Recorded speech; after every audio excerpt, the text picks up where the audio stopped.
All right, so welcome back, guys. Welcome back to Therapy Correct. Um, so just in the short break here, I just cleaned out my inventory, went ahead and slept. As you can see, it's daytime now, so I want to run over and grab the rest of the stuff out of the old shack, the old hole in the wall over there, and bring it over here, and then get. Oh, geez, that's not gonna be good. Oh, okay. All right, and then get to building our new house. Um, once we've got everything from the old place settled down over here. So I want to get back into talking about depression. So I'm going to talk about in a little bit more specificity some of my own clients, my own experiences. Why did I not bring any food? I'm dumb. My own experiences, successes, failures. I'm going to not share client information. Anything that is personally identifying. Not sharing anything like that. I'm going to be probably a little more general, a little more broad when talking about things. Because I'm not necessarily going to be talking about, any one client in particular when I'm talking about this stuff. Really what I'm talking about is kind of my experience of it and my side of what, happened, my side of what went on in these counseling sessions. I'm not going to share any specific session information. That is all protected stuff as far as clients and all that go. What I will be sharing though is why I think something either did or did not succeed. What was the cause? And what could I maybe have done differently? Or what did I do? What do I feel like I contributed to the success of that particular client? So again, no identifying information. I'm not. What? Oh, those things. I don't want to mess with that. I'm not here to share anybody's private health information or anything like that. And so I'm going to share very little about my clients themselves and more about, situations in general and things like that.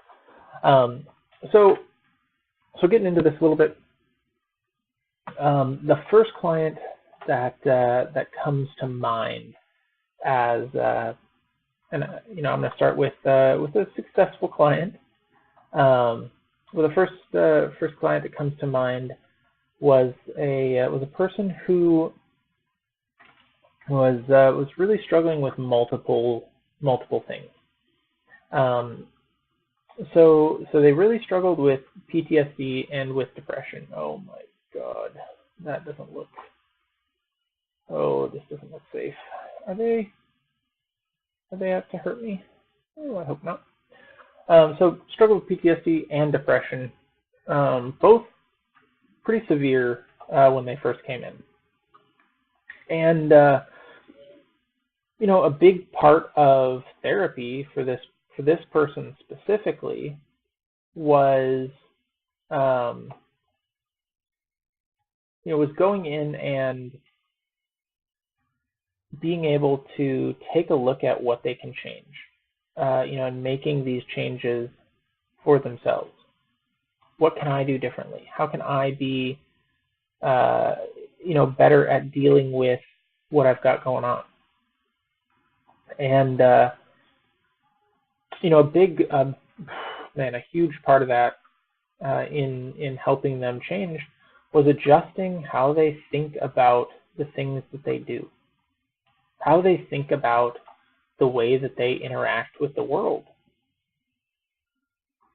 Oop. Oh. What is going on? Okay, that was weird. Don't know why that happened, but okay. Music stopped. And so, this person, when they first started coming in, really, really spotty engagement. Essentially meaning, they weren't showing up. They weren't coming in very often. And when they would come in, we would have really great sessions. Issues were essentially, issues with partner, the person that they were in a relationship with, and issues with their child, not behaving. Their child was in services as well, for their own mental health, and and dealing with, hey, I'm real depressed. I have these trauma issues in my past, and I'm really depressed. So we dealt with the trauma, and the depression started to improve. We talked about how to deal with trauma. So first, right off the bat, part of the success for this client was dealing with other mental health issues, right? So in dealing with their depression, they had to deal with the rest of their mental health, things that weren't necessarily going right for them at the time. And and taking care of that.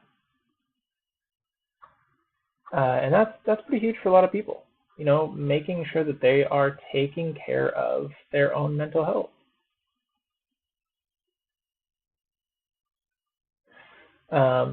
So that helped lift some of the depression, some of the depressed mood. But not all the way.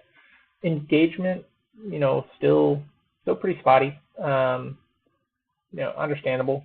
You've got a kid, you've got responsibilities, you've got stuff going on. And it happened. I understood, and we worked around it. So that helped a little bit. They're getting out more. They're doing more stuff.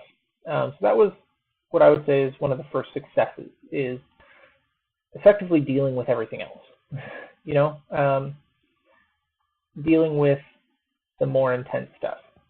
Now, for this person, there's still negative stuff going on around them. Still don't have a ton of support. So the depression continues. So the next step for me was really working with that client on, how do we address this way that you think about yourself?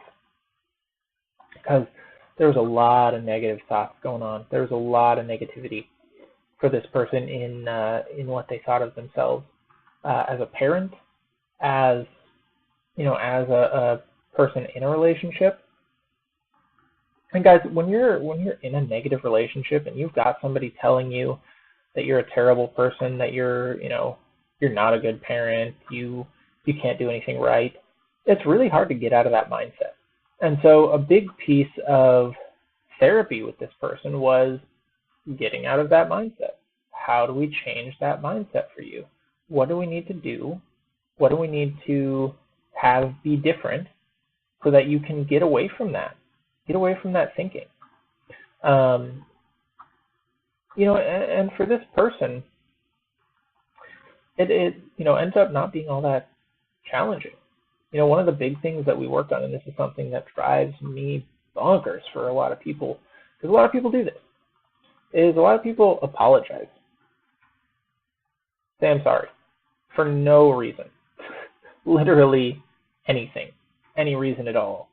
They're apologizing. They're, and I tell you what, this drives me crazy because it's so unnecessary. Why? Why are you apologizing? This particular client brought up an example that I like to use with other clients now of, I when I'm in line at the grocery store and it's taking a while, I will, I apologize to the people behind me. I say, oh, sorry, I'm taking so long.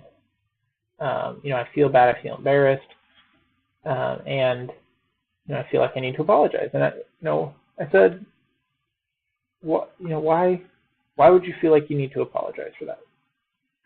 You haven't done anything wrong. You're in line at a grocery store. It's going to take as long as it takes.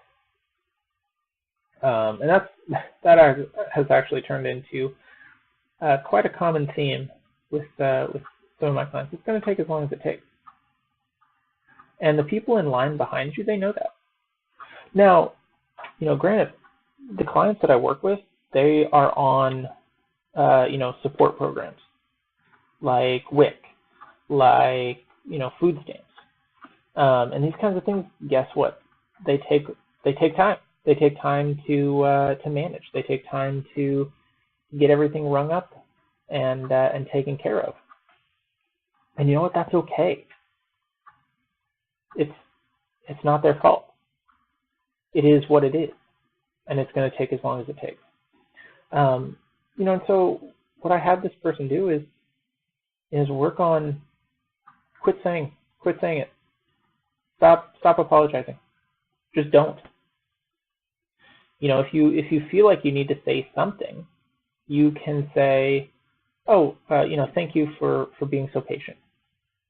You can say, let's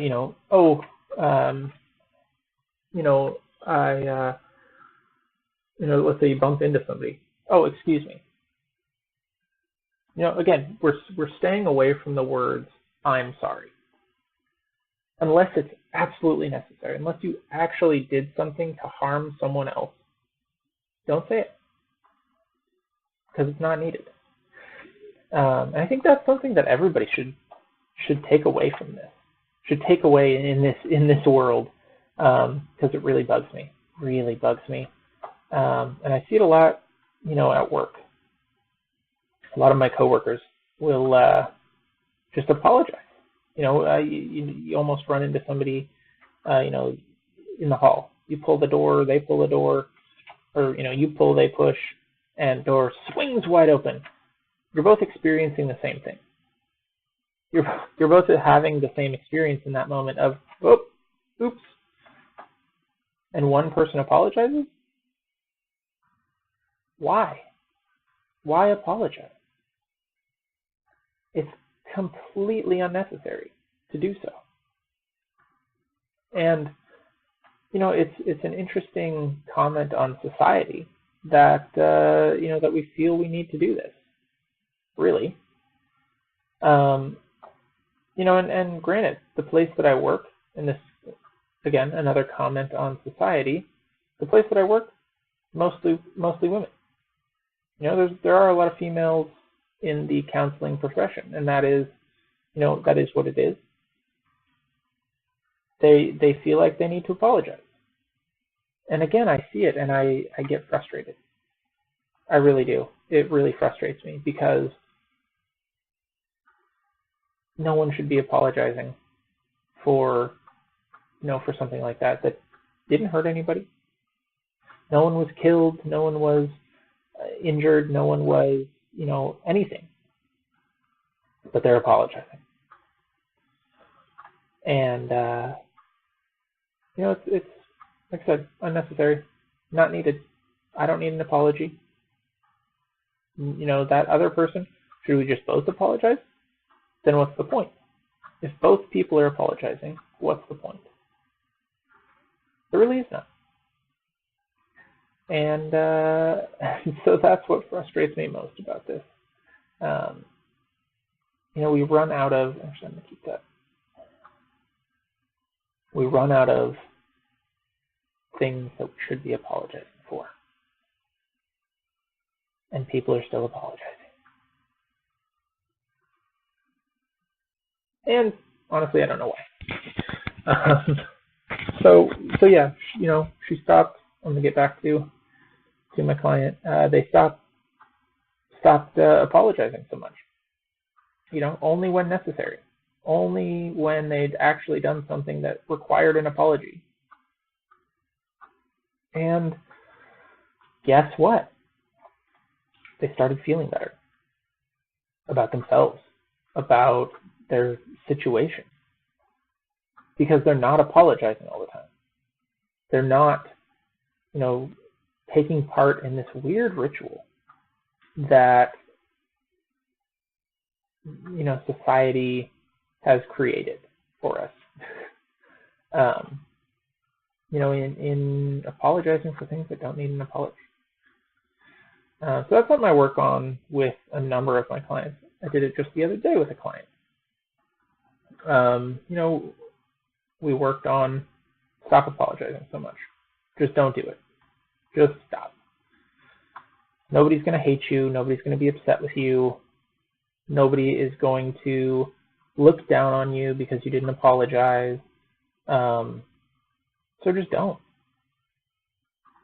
It's not needed. And this is especially important for women, I feel like.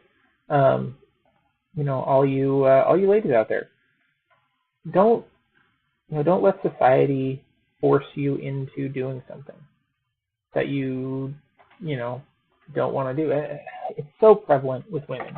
And again, huge issue in society is how I see it, at least. Again, I could be wrong. I'm not always right, and that's another thing that I always try to keep in mind is I'm not always right. I can be wrong. I am fallible, but in this particular case, I don't think I am wrong. I don't think I'm wrong. Again, people apologize too much. Quit it. Stop it. Don't do it. So yeah, that working on self-image, self-care, huge for a lot of people. Okay, I am going to stop my diatribe on this for now. We are getting close to the end of our episode here. We're just we finished bringing everything over there, and I am going to kind of get into building the house a little bit here. I don't know how tall I want to build it. I think what I'm planning for here, we're going to get away from some of our therapy stuff here real quick. Before we do, though, I just want to say so much more out there, so much more to learn, so much more to say that I'm not going to say here today. Seek help if you are not feeling well. Seek it out. Not enough people do that. Not enough people seek out the help and support that they need. And it's vital for everybody. And this is not the end-all be-all of information on psychology. I've shared some of my own personal beliefs with that. We didn't necessarily get to a failure with a client today, as far as that goes. But trust me when I say I've had plenty. They're not that uncommon in the world of counseling. We do our best. We do our best to help people, and sometimes it works out, sometimes it doesn't. And we have to roll with that. But anyone can go out and get help. Anyone can seek it out. Anyone can find it. You just have to do it. You have to follow through for yourself. And if you take nothing else away from today, I think that is the takeaway.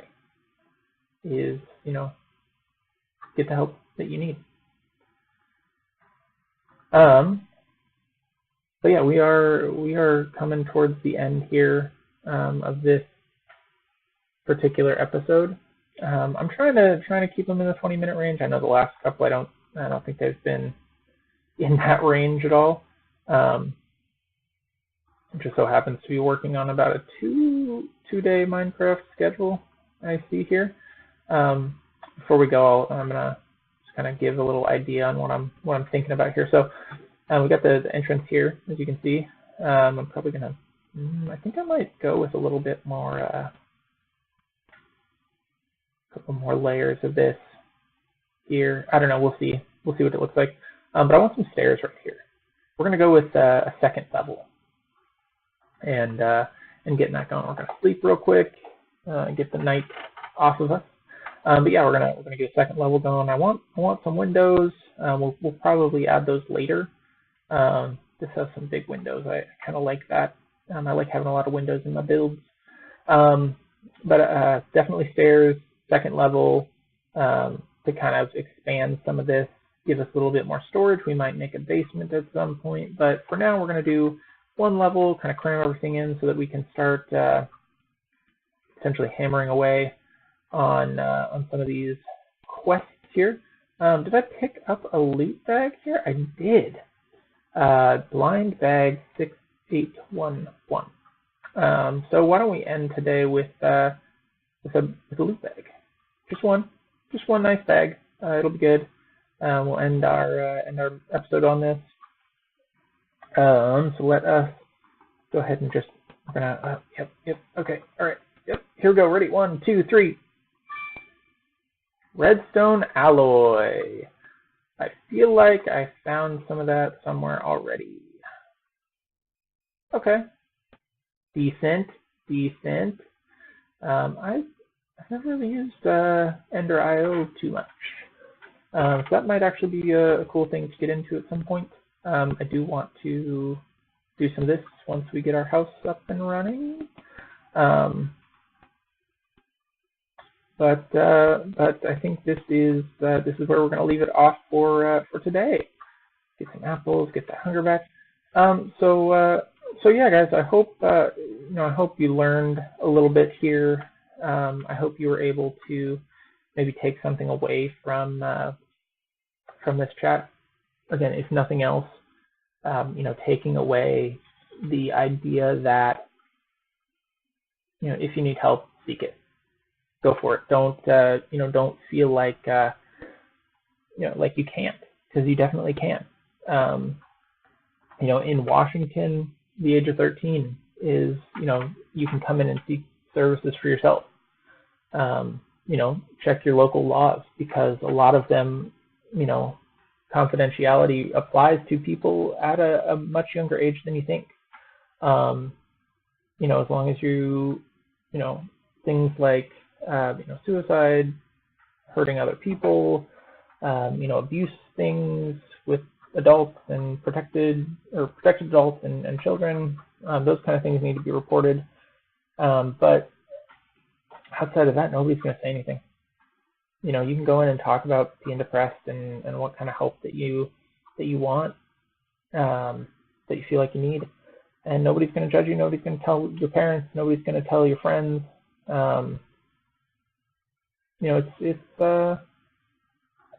It's important. So I hope if you do need that support, you do reach out. Yeah, we've wasted a lot of day on this outro.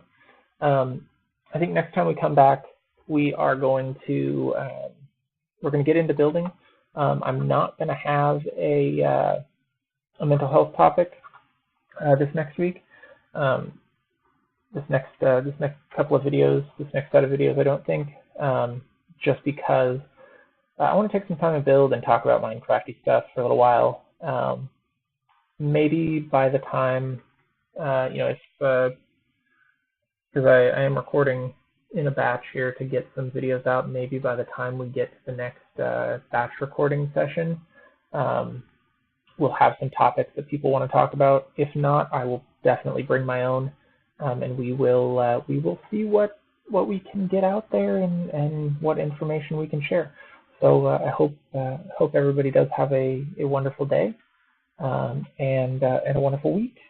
And I will see you next time on Therapy Craft.